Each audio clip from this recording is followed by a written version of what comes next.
आशक इजोत में अहाँ के स्वागत अछि। यह कार्यक्रम हमरा के एकटा अवसर प्रदान करैत छथि कि हम बाइबल सँ जुड़ल चीज के अध्ययन क सकी आ यह जानू कि हमरा जीवन के लेल परमेश्वर के इच्छा की अछि। ई उद्देश्य के संग हम यह कार्यक्रम अहाँ के लेल प्रस्तुत क रहल छी। कृपया क देखू आ सुनू ताकि परमेश्वर अहाँ के जीवन के मार्गदर्शक ठहरे।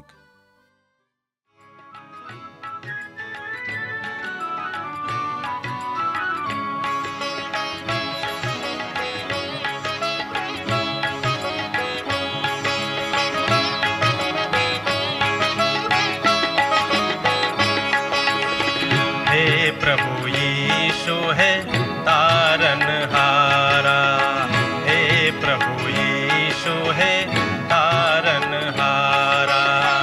यूहन्ना के तैर देलो, लाजरस के प्राण बचैलो। यूहन्ना के तैर देलो, लाजरस के प्राण बचैलो। मरथा के आश पुरैलो। हमर थिकौं आहा बड़ प्यारा, हमर थिकौं आहा बड़ प्यारा। हे प्रभु यीशु है तारनहारा, हे प्रभु यीशु है तारनहारा।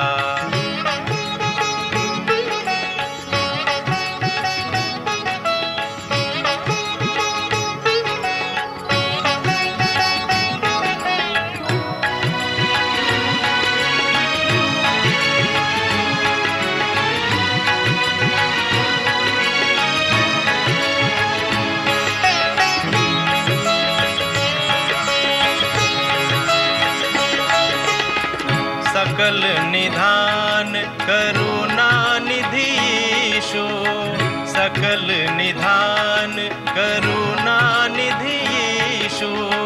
कनिक अहाँ इम्हरो नजर फेरो, कनिक अहाँ इम्हरो नजर फेरो। जो अहन देखब त के हमरा देखत, जो अहन देखब त के हमरा देखत। दुखक काल में के हमरा सेवत, दुखक काल में के हमरा सेवत।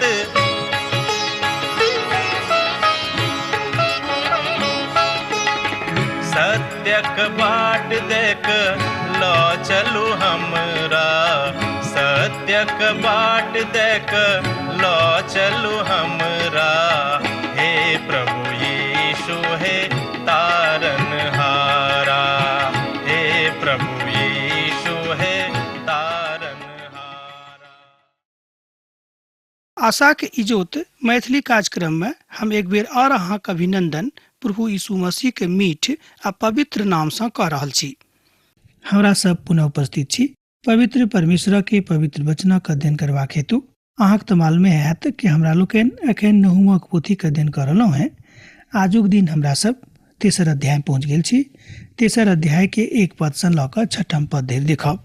अध्याय 3 में नहुम परमेश्वरक ओहि न्यायक सही ठहराबैत छथि जे न्याय ओ निनबेक नष्ट करबाक लेल नेने रहथि।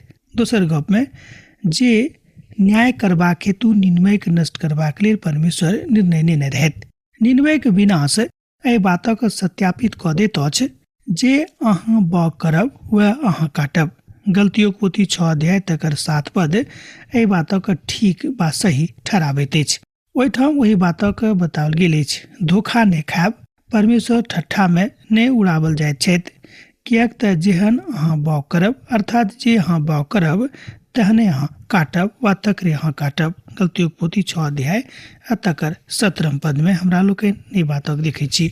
और ई बात एकटा राष्ट्रक लेल सही अछि आ यह बात एकटा व्यक्ति विशेषक लेल सेहो सही अछि। किएक तऽ परमेश्वर राष्ट्र और व्यक्ति दुनूक संगे एके जकाँ निपटतैथ। ई परमेश्वरक विधा छनि, मनुखक विधा नहि छनि। बहुत विद्वान सब अध्याय 3 नगरीक नष्टक होयबाक विषय पर बड स्पष्ट दर्शनक मानैत छथि और एहिमे एकटा नगरी के विनष्ट होयबाक बड स्पष्ट चित्रण अछि। ओहि बातक कल्पना कयल जा सकैत छै। अहाँ आर कोनो भाषा में एहिसँ बेसी एहि तरहक चित्रण के नहीं देखैत छी आ नहीं पायब। हाय ओहि हत्यारी नगरी पर ओ तऽ छल और लूटक धन सँ भरल अछि। लूट तऽ कम नहीं होइत अछि। नहुमक पोथी 3 अध्याय तकर 1 पद एहि बातक कहैत अछि। हमरा सबक एहिठाम निनवे नगरी के आंतरिक अवस्था के एकटा तस्वीर देवल गेल अछि। हाय ओहि हत्यारी नगरी पर अर्थात निनवे पर, अर्थात असरिया के राजधानी पर, जे ओ असरिया के राजधानी छली, ओ प्राचीन दुनिया में एकटा कसाय के नगरी के रूप में जानल जाइत छली, हत्यारी नगरी के रूप में जानल जाइत छली। हुनका सँ आन राष्ट्र सब बड डेराइत छलाह आ असरिया के सेना बड मजबूत छल, मुदा वा सनहि सनहि चलैत रही। ओ मस्त हाथीक जकाँ चलैत छलाह आ जे किछ हुनका बीच में आबैत रहैक ओ सब वस्तु के तितर बितर कऽ दैत रहैत। आ जेना कि हम पहिनहियो अहाँके एहि बातक बतौने छलहुँ हैं जे समस्त प्रजाति असरिया के सेना के हाथ में पड़े सँ अच्छा ई बुझैत छली कि हमरा लोकनि आत्महत्या कियाक नहि कऽ ली। अर्थात हुनका सभक स्थिति बड खराब रहन, विशेष कऽ कऽ असरिया के हाकिम सभक ओ सब बड क्रूर निर्दयी भऽ गेल छलाह। असरिया के सेना के दंड देबाक तरीका बहुत बहुत अमानवीय रहन, बहुत क्रूर रहन, बहुत खराब रहन। ई तऽ मूर्खता अर्थात ई तऽ मूर्खतापूर्ण गप छल, मुदा ओहि सब बातक नहि बुझै छलखिन। ई तऽ पूर्णतः झूठ अछि। असरिया एकटा एहन राष्ट्र छल जकरा ऊपर विश्वास नहीं कयल जा सकैत छै आ जे बाद दोसर राष्ट्रक सबसँ कयल जा सकलाह तकरा ओ कहियो पूरा नहीं करैत छलाह। कि ओ अहाँके बचायत रक्षा करत वा रक्षा करैत छथि। प्रभुक दास कहै छथिन जे आजुक युग में हमरा अर्थात हमर राष्ट्र एहि दशा पर अछि आ एहि बातक मानैत अछि। आजुक दिन हमरा सब प्रचार बेसी करै छी आ काज बड कम पूरा करै छी और यह बात हमर सरकारी स्तर पर होइत सेहो अछि। यह बात हमरा सबक देशक तरक्की के बीच में आबि कऽ बाधा बनल अछि और एहि दुआरे हमर राष्ट्र में एहि तरहक स्थिति भऽ गेल अछि। प्रभु के एकटा महान दास अपन राष्ट्रक विषय में गवाही दऽ रहल छथि। ओ चाहैत छथि कि ओकरा पकड़ू वा सब ठाम घुरा फुरा के एके छथि। हम एक सँ बदलि कऽ आन पार्टी में गेलहुँ हैं, मुदा हमरा ओहू ठाम परिवर्तनक आवश्यकता नहीं पड़ गेल। एहि संसार में किछु नहीं किछु खाली मिथ्या प्रचार आर ओ सब कहियो सतक नहीं देखैत छथि आ नहीं राखैत छथि। आजुक युग में जाय मात्र एकटा बातक आवश्यकता अछि, ओ अछि सत्य। निनवेक न्याय करबाक पाछाँ एक कारण यह छल जे ओ ओहिठाम खाली झूठ और असत्यक भरपूरी कऽ नेने छलाह। अर्थात ओहिठाम खाली झूठ आ असत्य भरि गेल रहै और एहि सबसँ ओहि पैघ नगरी के चरित्रक मापना सेहो कयल जाइत छलनि। अर्थात अपन प्रजाक कारणे नगर सेहो घृणित भऽ गेल छली। और एहि परिप्रेक्ष्य में आजुक युग में हमरा सबक घर सुरक्षित नहीं अछि। हाले में हम अपन एकटा दोस्तक ओतऽ गेल छलहुँ हैं। ओ सब बड बढ़िया लोग छथि।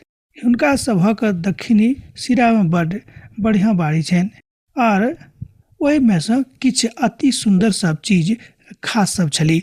अहाँ जानै छी हुनका अपन बाड़ी पर रखबाक छनि आर 2-3 ताला लगेबाक पड़ै छनि। झरोखा पर पहरा आ केबाड़ सेहो लागऽ पड़ै छनि। अहाँ की सोचै छी हमरा सब आजुक दिन में कतऽ रहि रहलहुँ हैं? कने ध्यान दियौ, आजुक दिन में हमरा सब कतऽ रहि रहल छी? हमरा सब कहै छी जे हमरा सब तऽ एकटा एहन राष्ट्र में रहैत छी जतऽ कानून व्यवस्था बड नीक अछि। मुदा की ई बात एहि बातक संकेत अछि कि वस्तुतः हमरा सभक राष्ट्रक कानून व्यवस्था उचित अछि वा ठीक अछि? आ जहन हम अपन देशक विषय में अध्ययन करऽ लगलहुँ हैं तऽ हमरा नहुमक याद पड़ि गेल। हम नहुम सँ पूछऽ चाहैत छलहुँ कि अहाँ हमर राष्ट्रक विषय में तऽ नहीं बाजि रहलहुँ हैं। अहाँ तऽ बड स्पष्ट नियंत्रण दऽ रहल छी, अर्थात स्पष्ट चित्रण सेहो कऽ रहल छी। एहिठाम बड स्पष्ट चित्रण निनवे के ओ दऽ रहल छथि, मुदा ई चित्रण तऽ हमर अपनो राष्ट्रक अछि।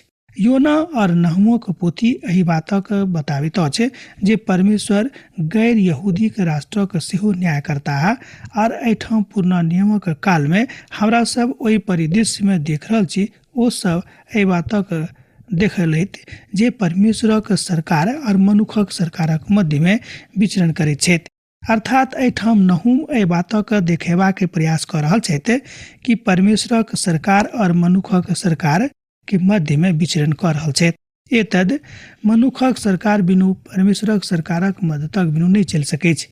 आजुक दिन में परमेश्वर मनुखक पापक ऊपर आनि रहल छथि। ओ एकटा राष्ट्रक देखार कर रहल छथि आ जहन अहाँ इतिहासक द क जायब अहाँ देखै छी महान सभ्यता सभक जे एक के बाद एक विनष्ट भ गेल छल। केतबो गंभीर वा महान आ विशाल सभ्यता कियाक नहि रहैत, जँ ओ परमेश्वर से विमुख भ जायत तो सभ्यता विनष्ट भ जेतै।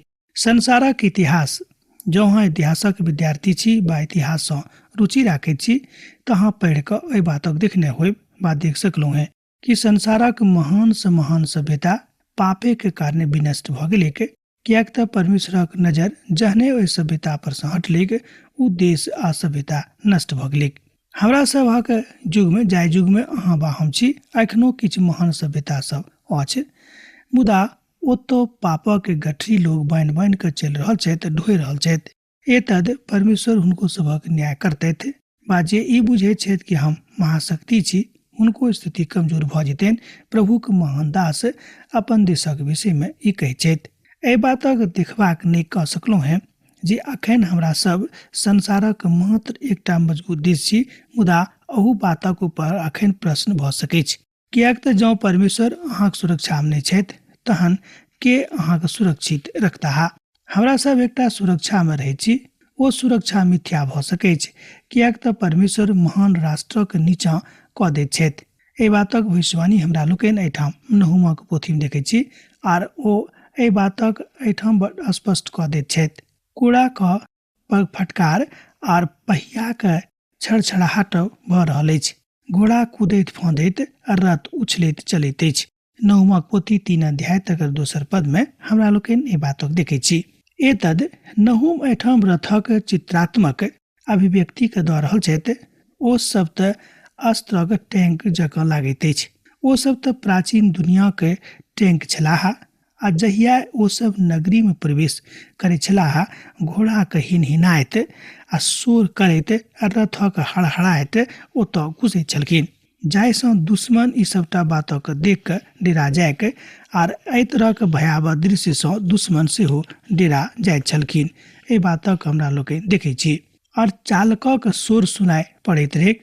अहाँ सभक रथक अयबाक शोरक बड़ स्पष्टता में सुनी, अर्थात तकरा अहाँ सुनि सकलहुँ हैं। कियाक तऽ घोड़ा सब उछलैत कूदैत रथ हड़हड़ाइत आबैत रहैक। रथ सब तऽ कोनो बातक ऊपर उछलैत रहैक, विशेष कऽ कऽ लाशक ऊपर। एहि अध्याय के पहिल 2 पद निनवे नगरी के आंतरिक अवस्था के विषय में बताबैत अछि। झूठ और लूट और नगरी के संस्कृति के चिन्ह भ गेल रहैक और यह कारण छल जे सब अपन दुश्मनों के सम्मुख में एही तरह के अभिनय करैत छलाह। आजुओ के युग में यह गप थिक, लोग के पास कुछ रहे चाहे नहीं रहे, मुदा दुश्मन जकरा अहाँ बुझे छी तकरा डरेबाक लेल अहाँ तरह तरह के स्वांग रचित रहैत छी वा हम रचित रहैत छी। हुनका सभक क्रूरता और दोसर राष्ट्रक प्रति हुनका सभक पूर्ण निर्दयता और दोसरा के ऊपर गर्जन केनाइ आर ई दोसरा के बताबैत अछि जे ओ सब अंतर से बहुत गलत छलाह। अहाँ देखैत छी जे मनुख एहि दुआरे पाप नहि भऽ गेलाह, अर्थात पापी नहि भऽ गेलाह जे ओ सब पाप केने रहैत। ओ पापी कहलैत कियाक तऽ ओ पाप में डूबि गेल छलाह। एतद परमेश्वर हुनका विनष्ट करबाक निर्णय लऽ लेलनि। वास्तविकता तऽ यह अछि जे मनुख जन्मे से पापी छथि और मनुखक अंदर में पाप करबाक प्रवृत्ति विद्यमान रहैत छनि। आ हम तऽ एहि बातक लऽ कऽ आश्वस्त छी जे ओहि युगक लोक आवश्यक कहैत होता जे सब हमरा लोकनि एहि स्थिति में आबि जायब, कहियो नहि आयब। मुदा देखियो परमेश्वर हुनका सभक केहन स्थिति में आनि देलनि। कियाक तऽ नगरी के अंदर में पूरा अपर्याप्त मात्रा में लूटक समान छलैक। मात्र एकटा बड पैघ डकैती आ लूट राष्ट्रक चरित्र के बता दैत अछि। कियाक तऽ हमरा सब बड बेसी सभ्य छी? नहि, ई तऽ एहि दुआरे अछि जे हमरा सभक सभ्यता पापी भऽ गेल अछि। मित्रवर, हमरा सब केओ पापी भऽ गेल छी आ परमेश्वर सँ शनि शनि दूर भऽ रहल छी। सवार चढ़ाई करैत छथि, तलवार और भाला सब बिजली के जकाँ चमचमाइत अछि, आर मारल लोकक बहुलता और लोथक बड पैघ ढेर अछि। मुर्दाक किछु गिनती लोक मुदा सँ ठोर खा कऽ चलैत छथि, अर्थात लोक मुर्दा सँ ठोकर खा कऽ चलैत छथि। नवमक पोथी 3 अध्याय तकर 3 पद में हमरा लोकनि एहि बातक देख रहलहुँ हैं। मुअल लोकक संख्या अविश्वसनीय छल। हम अहाँ सँ बाजै छी जे अहाँ एकटा बम देशक राखि देवल जाइत छै, ठीक इएह देश राष्ट्र भऽ जाइत अछि। जेनाकि एहिठाम असरियाक अछि, एहन किछु राष्ट्र छथि जे मित्रता ऊपर सँ करैत छथि, मुदा ओ सब अन्दर सँ खाली दुष्टताक गप वा दुष्टताक बात सोचैत छथि। पाँचम तरहक बात हमरा लोकनि निढाल भऽ कऽ देख सकलहुँ हैं जे राखल गेल अछि, आ जँ ओ ई सोचैत छथि जे ओ ई काज करैत छथि तऽ ई बड नीक बात भेल। कियाक तऽ पाप तऽ अन्दर सँ बढ़ाबैत छथि, अर्थात पाप मनुष्य के ऊपर सँ नहि, ओ अन्दर सँ बढ़ाबैत अछि। निनवेक आंतरिक दशा पापमय भऽ गेल रहनि। एहिठाम पद 3 और पद 4 में निनवेक बाध्य और बाह्य परिस्थिति के विषय में बताओल गेल अछि। अर्थात निर्णय यह छल कि हुनका सभक खाली पापे करे में मन लागैत रहनि। ओ सब बड क्रूर और बड खराब दुश्मन छलाह, और ओ सब तऽ अखन वह करैत छथि वा कहि रहल छथि जे सब ओ बाप कयने छलाह। दोसर गप में ओ सब अखन वही सबटा बातक काटि रहल छथि जे सब ओ अपन खेत में बाग कयने छलाह।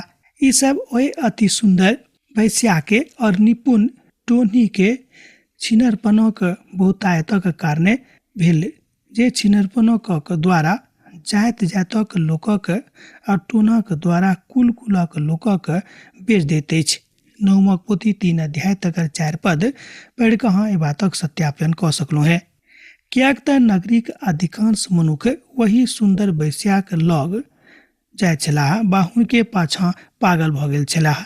ओ तऽ ओ छली जिनका पाछाँ समस्त राष्ट्र दीवाना भऽ गेल रहथि। एहिठाम अहाँ राष्ट्रक शर्मक बारे में देख रहल छी, तकरा विषय में देख रहल छी। अहाँ देख सकलहुँ हैं कि जहन राष्ट्र पाप करैत अछि तहन राष्ट्रक मूड़ी शर्म सँ झुकि जाइत अछि, अर्थात एहि बातक अंकित कयल जाइत अछि कि अहाँ पापी भेलहुँ हैं और अब परमेश्वरक नजर सँ खसि गेलहुँ हैं। अब परमेश्वर अहाँक नहि पूछताह, मुदा अहाँक संगे ओ उलटले न्याय करतैथ। ओ समस्त नगरी आ समस्त राष्ट्रक सबसँ बेसी चहेती वा बारंगना छली। बतावल जाइत अछि जे संपूर्ण विश्व वही बारंगना के विषय में कहैत अछि। ओ संपूर्ण राष्ट्रक महारानीक जकाँ भऽ गेल छली, आर जादू टोना करयवला परिवार एहि बातक बताबैत अछि। एहिठाम जादू टोना करयवला के विषय में 2 बेर बताओल गेल अछि, आर ई तऽ पापक विषय में बताओल गेल अछि। अब अहाँ एहि बातक नहि बाजि सकलहुँ हैं जे ओहि प्राचीन दुनियाक आकारक आराधना अनेरे नहि करबाक रहनि, वा ई अर्थहीन काज हुनका नहि करबाक रहनि, मुदा ओ सब कयलथि।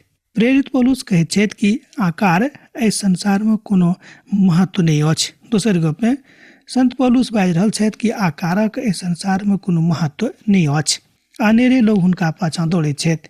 पहिल कुरिन्थियों पोथी 8 अध्याय तकर 4 पद में एहि बातक बताओल गेल अछि। मुदा आकारक पाछाँक हिस्सा शैतान अछि। आकारक पाछाँक भागक हमरा धना आकारक अर्थ के आराधना अछि। आजुक दिन हम एही पर बात कऽ रहल छी और अब मेहनत नहीं करऽ चाहैत छी। आ जँ अहाँ एहि बातक लऽ कऽ आजुक दुनिया में बहुत संवेदनशील नहीं छी तऽ अहूँ कोनो बातक गोपनीयता नहीं जानि सकलहुँ हैं। आ तहन अहाँक दक्षिणी जे एहि बातक बताबैत अछि ओहिठाम नहीं जा सकलहुँ हैं, कोनो आवश्यकता नहीं अछि। और यह बात खाली अपराधी के बीच में और आपराधिक संरक्षण जे दै छथि हुनका बीच में होइत अछि। मुदा ई तऽ सब ठाम होइत अछि जतऽ लोक लुका कऽ कोनो पाप करैत छथि। और यह बात बताबैत अछि जे महान नगर निनवे घुरि आबैत छथि और परमेश्वर कहैत छथि जे हम अब अहाँक आगाँ जायब वा अहाँक पाछाँ करब। ओ न्याय कयनाइके उचित मानैत छथि, निनवेके न्यायके उचित मानैत छथि, किएक तऽ ओहिठाम वैश्यावृत्ति और तरह तरहके कुकर्म आरम्भ भऽ गेल रहैक। प्रकाशनक पोथी कहैत अछि जे युगान्तमे व्यवस्थित कलीसिया वारांगनाक रूपमे परिवर्तित भऽ जायत और एही तरहक काजमे ई बात अवधानात्मक भऽ जाइत रहैक। और हम तो ओहि तरहक बात नहिए मानैत छी वा नहि देखऽ चाहैत छी। और आजुक युगमे ई सबटा बात बड खतरनाक भऽ गेल अछि। हम एकटा प्रभुक दासक जनैत छियनि जे भिन्न भिन्न भाषा बाजोमे और चंगाईके प्रार्थनामे विश्वास करैत छथि। ओ कहलनि जे वास्तवमे भाषाके सम्बन्धमे बड खतरा अछि, ई बड खराब आंदोलन अछि। ओ एहि बातक एहि आंदोलनके बहुत अच्छासँ अपना तरफसँ नहि मान्यता दैत छथि। ओ बेलाहा जे मात्र हमरेटा समूह ने मुदा आर दोसरो समूह सब एहि तरहक प्रक्रियामे लागल छथि। ओ सब सेहो भिन्न भिन्न भाषा बाजैत छथि। अब जे गोपनीय विधामे छलाह आ सेहो इएह एहि बातक मानैत छथि आ अपने कलिसियामे एहि तरहक बातक लऽ कऽ बड सावधान रहैत छथि। ई आदमी वास्तवमे आत्मिक रूपमे प्रकाशित भऽ गेलाह वा भऽ गेल छथि और ओ एहि तरहक बातमे स्वयंके बड आरामसँ लगा दैत छथि। और हम अहाँक लगमे एकटा चेतौनीके राखि रहलहुँ हैं हमर मित्रवर। अब जो कोनो वस्तु अलौकिक लागैत अछि तऽ ओहि बातक आदमीके नहि बाजब वा बाजल जा सकैत छै। अहाँक एहि बातक परीक्षण कऽ कऽ देखक अछि वा देखऽ पड़त जे ई वास्तवमे आत्मिक अछि कि नहि। आ जँ ई खाली अलौकिक अछि तऽ आत्मिक नहि भऽ सकैत छै। एकर मतलब यह भेलै कि अलौकिक और आत्मिकमे कने फर्क अछि और ई बात परमेश्वरक दिससँ नहि अछि। मुदा एहन किछु लोग छथि जे खाली अलौकिक बातक ऊपर ध्यान दैत छथि, ओ आत्मिक बातक ऊपर ध्यान नहि दैत छथि। और ओ शैतान अछि, किएक तऽ शैतान परमेश्वरक कमजोर करबाक विषयमे वा हुनक कमजोरीके खोजबाक विषयमे लागल रहैत छथि। हुनका लुकेबाक प्रयास करैत छथि, किएक तऽ हुनका मालूम छनि कि परमेश्वरक लगमे कोनो प्रकारक कमजोरी नहि छनि, ओ कतहु कमजोर नहि छथि। और ओ परमेश्वर एहि बातक बताबैत छथि वा एहि तरहक गप कऽ रहल छथि। हमरा सभक परमेश्वरक प्रेरणाके साथ चलबाक अछि, हुनके संगे रहबाक अछि, नहि तऽ निनवेके जकाँ हमरो सभक न्याय कयल जायत। निनवेके न्याय किएक कऽ रहल छथि? ओ अपन विनाशक प्रक्रियामे सही बातक किया बता रहल छथि? परमेश्वर किया बता रहल छथि कि जे हम निनवेके विनष्ट कऽ रहल छियनि ओ सही अछि? किएक निनवेके नष्ट करऽ जा रहल छथि परमेश्वर?